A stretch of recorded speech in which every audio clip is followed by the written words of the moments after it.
नमस्कार, बात तो चुपे की देख रहे हैं आप। मैं हूं आपके साथ पूजा। कोई ऐसा दिन नहीं जाता जब कांग्रेस और कांग्रेस के युवराज राहुल गांधी ऑपरेशन सिंदूर को लेकर सेना और सरकार पर सवाल नहीं उठाते। आखिर ऐसा क्यों?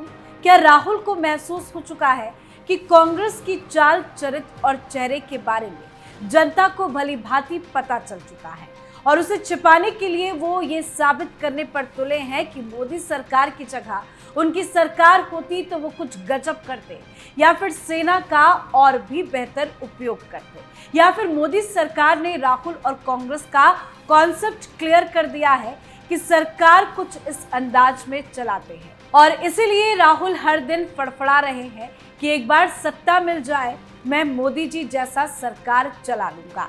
दरअसल मैं ये बातें राहुल गांधी के उस ताजा बयान को लेकर कह रही हूँ जिसमें उन्होंने प्रधानमंत्री मोदी पर ऑपरेशन सिंदूर के बाद सीजफायर को सरेंडर बताकर हमला बोला है। राहुल गांधी ने पूर्व प्रधानमंत्री इंदिरा गांधी को याद करते हुए कहा कि आपको वो समय याद होगा जब कोई फोन नहीं आया था, बल्कि 7th फ्लीट आई थी, लेकिन इंदिरा जी ने कहा था कि मुझे जो करना है मैं करूंगी। यही फर्क है, उनका चरित्र ऐसा है। आजादी के समय से इनकी सरेंडर वाली चिट्ठी लिखने की आदत रही है। जरा सा दबाव पड़ता है तो ये लोग सरेंडर कर देते हैं। कांग्रेस पार्टी सरेंडर नहीं करती। गांधी जी, नेहरू जी, सरदार पटेल जैसे लोग सरेंडर करने वाले नहीं, बल्कि सुपर पावर से लड़ने वाले लोग थे। तो ये था राहुल गांधी का पीएम मोदी पर हमला। दरअसल राहुल का ये हमला कांग्रेस पार्टी के उस पुराने और स्थापित चाल, चरित्र और चेहरे की ही एक मिसाल है। तो कांग्रेस जब सत्ता में होती है तो वो संयम रणनीति का चोंगा ओढ़ लेती है, लेकिन विपक्ष में होती है तो वही पार्टी सेना की कार्रवाई से लेकर राष्ट्र की संप्रभुता तक को राजनीति का अखाड़ा बना देती है। राहुल गांधी भी इसी परंपरा को आगे बढ़ा रहे हैं और वो भी इस अंदाज में जैसे उनके ऊपर कोई जिम्मेदारी नहीं है, बस अधिकार चाहिए। और इसी लालच में वो सेना और सरकार के एक्शन पर सवाल उठाने लगते हैं। कांग्रेस के डीएनए में ये बात रही है कि वो देश की सेना को सरकार की प्रॉपर्टी समझती है, ना कि एक स्वतंत्र और राष्ट्रभक्त संस्था के रूप में।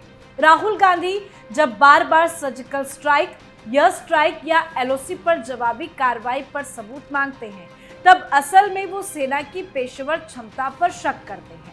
लेकिन इसे राजनीतिक चश्मे से देखते हुए ये मोदी पर सवाल जैसा दिखाते हैं। और इन सब को लेकर एक बात तो साफ है कि कोई ऐसा दिन नहीं जाता जब राहुल गांधी सेना और सरकार से सबूत नहीं मांगते, और वो भी तब जब कांग्रेस के राज में सेना सिर्फ एक बैलेंसिंग एक्ट का हिस्सा थी। आतंकवादी हर दिन हमारे जवानों को छलनी कर रहे थे और दिल्ली में बैठी सरकार डोजियर तैयार करती थी। कुर्सी इतनी प्यारी थी कि एक खास कौम को खुश करने के लिए सेना के हाथ बांध दिए गए थे। उस दौर में हर दिन माताओं बहनों का सिंदूर उजड़ रहा था, लेकिन कांग्रेस का राष्ट्रवाद था, समझौतों से लहूलुहान होते हमारे जवान, हमारी अस्मिता। लेकिन आज हालात बदल चुके हैं। 2014 के बाद से ये देश न सिर्फ सोच में बदला है, बल्कि उस सोच को अमल में भी उतारा है। मोदी सरकार ने सेना को आदेश नहीं, अधिकार दिया है। उरी में हमला हुआ, जवाब मिला सर्जिकल स्ट्राइक से। पुलवामा में हमला हुआ, जवाब मिला एयर स्ट्राइक से। ऑपरेशन सिंदूर होता है तो दुश्मन की सीमा के भीतर घुसकर भारतीय सेना पाकिस्तान को छत विछत कर देती है। पाक पीएम शहबाज गिड़गिड़ाने लगते हैं, मुनीर बंकर में छिप जाता है, आतंकियों की लाशें पूरे पाकिस्तान में पड़ जाती है और वहां का राष्ट्रपति आतंकियों के ताबूत पर फूलों का गुच्छा भेजने को बाध्य हो जाता है। और ये सब देखकर लगता है कि कांग्रेस की बेचैनी बढ़ जाती है। राहुल गांधी जैसे नेता तुरंत मैदान में उतरते हैं और सबसे पहला सवाल यही होता है कि सबूत। कई बार जब देश मुश्किल में था तो राहुल और कांग्रेस ने सेना पर ही सवाल उठा दिए। पूरा देश गुस्से से उबल पड़ा कि आखिर राहुल को बुद्धि कब होगी। 2016 में उरी हमले के बाद भारतीय सेना ने पहली बार सार्वजनिक रूप से नियंत्रण रेखा पार कर सर्जिकल स्ट्राइक को अंजाम दिया। ये महज सैन्य कार्रवाई नहीं थी, बल्कि एक निर्णायक संदेश था कि अब भारत सैनिकों की शहादत बर्दाश्त नहीं करेगा। लेकिन उस समय के कांग्रेस के वरिष्ठ नेता संजय निरुपम जैसे लोगों ने इस पर संदेह जताया और केंद्र सरकार से इस ऑपरेशन के सबूत मांगे। जब सेना का मनोबल ऊंचाई पर होना चाहिए था, तब विपक्ष इस बहस में उलझा था कि वीडियो दिखाइए, फोटो लाइए। सवाल ये है कि जब देश की सेना दुश्मन के घर में घुसकर वार कर रही हो, तब आपका सवाल देश के लिए है या दुश्मन के नैरेटिव के लिए? 2019 में पुलवामा हमले के बाद भारत ने बालाकोट में एयर स्ट्राइक कर पाकिस्तानी आतंक के अड्डों को नष्ट किया। पूरी दुनिया ने माना कि भारत ने नियंत्रण रेखा के पार जाकर निर्णायक कार्रवाई की है, लेकिन फिर वही कहानी दोहराई गई। कांग्रेस के वरिष्ठ नेता दिग्विजय सिंह ने पूछा कि बताइए कितने मरे। कई अन्य विपक्षी नेताओं ने भी आंकड़े और प्रमाण मांग लिए। जब सरकार ने कहा कि कार्रवाई खुफिया रिपोर्टों पर आधारित थी, तो यह बात विपक्ष को हजम नहीं हुई। सवाल ये नहीं था कि कितने मरे, सवाल ये था कि विपक्ष बार बार सेना की रणनीति को सार्वजनिक कराने पर क्यों तुला हुआ है। जब बालाकोट स्ट्राइक के बाद विंग कमांडर अभिनंदन को पाकिस्तान ने हिरासत में लिया और 60 घंटों के भीतर भारत की कूटनीति के दबाव में लौटाना पड़ा, तो देश में एकजुटता की भावना होनी चाहिए थी। लेकिन विपक्ष ने यहाँ भी सवाल खड़े किए। क्या पाकिस्तान पर कोई दबाव बनाया गया या कोई सौदा हुआ? कुछ नेताओं ने तो ये तक कह दिया कि अभिनंदन को इतनी जल्दी छोड़ने के पीछे कुछ छुपा हुआ है, यानी सेना और सरकार दोनों पर अविश्वास दिखाया गया, जो कहीं ना कहीं पाकिस्तान के नैरेटिव को ही मजबूत करता है। 2020 में जब भारत एक साथ दो मोर्चों पर यानी कि एलओसी पर पाकिस्तान और एलएसी पर चीन से निपट रहा था, तब कांग्रेस ने यह सवाल उठाया कि सरकार चीन के मामले में चुप क्यों है, जबकि पाकिस्तान पर हर बार बयानबाजी तेज होती जाती है।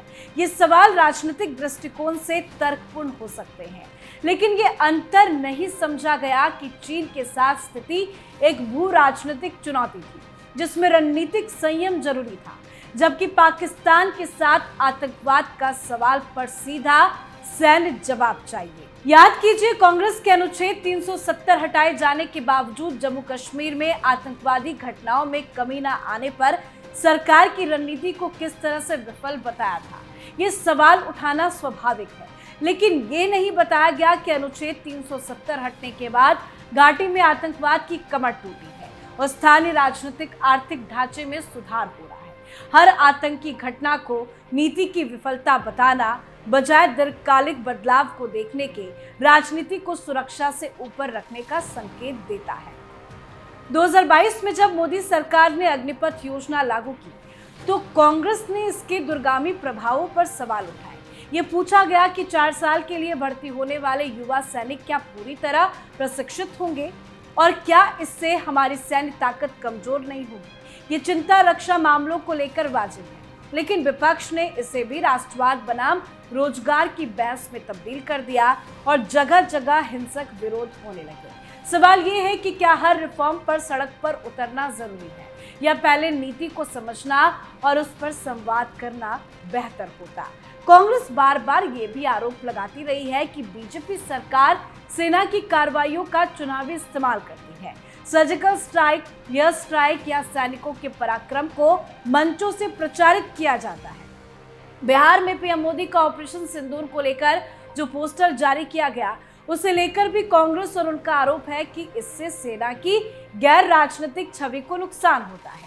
लेकिन सच्चाई ये है कि जब भी कांग्रेस इस तरह के आरोप लगाती है, वो खुद सेना के पराक्रम को संदेह के घेरे में ला देती है। बात तो चुभेगी, क्योंकि सवाल सिर्फ सरकार पर उठाता तो ठीक था, लेकिन सरकार के बहाने जब सेना की कार्रवाई की वैधता पर ही प्रश्न चिन्ह लगाया जाता है, तो इससे सबसे ज्यादा नुकसान देश की सुरक्षा संस्थानों का मनोबल गिराने का होता है।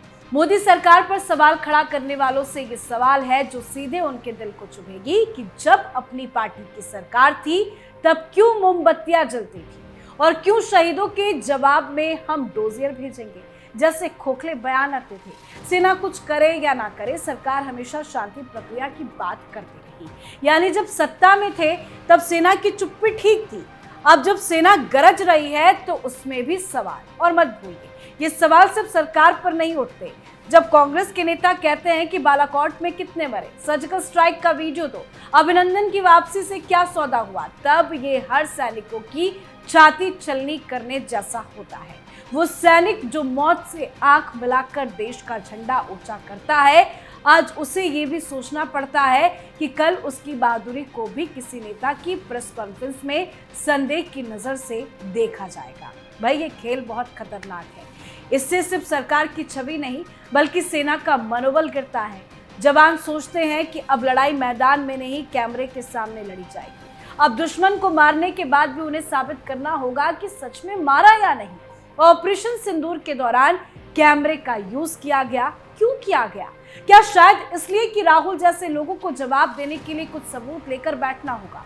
और सबसे शर्मनाक बात यह है कि ये बयान सिर्फ देश के नागरिक नहीं सुनते, इन्हें पाकिस्तान के टीवी चैनलों पर भी बजाया जाता है और फिर वहीं से बयान बनते हैं कि भारत खुद मानता है कि उनकी सर्जिकल स्ट्राइक फर्जी थी। यानी राहुल गांधी का सवाल पाकिस्तान का हथियार बन जाता है। हमारी बात तो चुभेगी, क्योंकि अगर विपक्ष को वाकई में कोई आपत्ति है तो वो संसद में पूछे, रक्षा समिति में बहस करे, लेकिन मंच, माइक और मीडिया के जरिए सेना को कटघरे में खड़ा करना, सरकार पर बेतुके सवाल दागना, ये सिर्फ घटिया राजनीति नहीं है, ये राष्ट्रहित के खिलाफ है, जिससे देश की जनता, सेना यानी हर किसी का मनोबल डाउन होता है।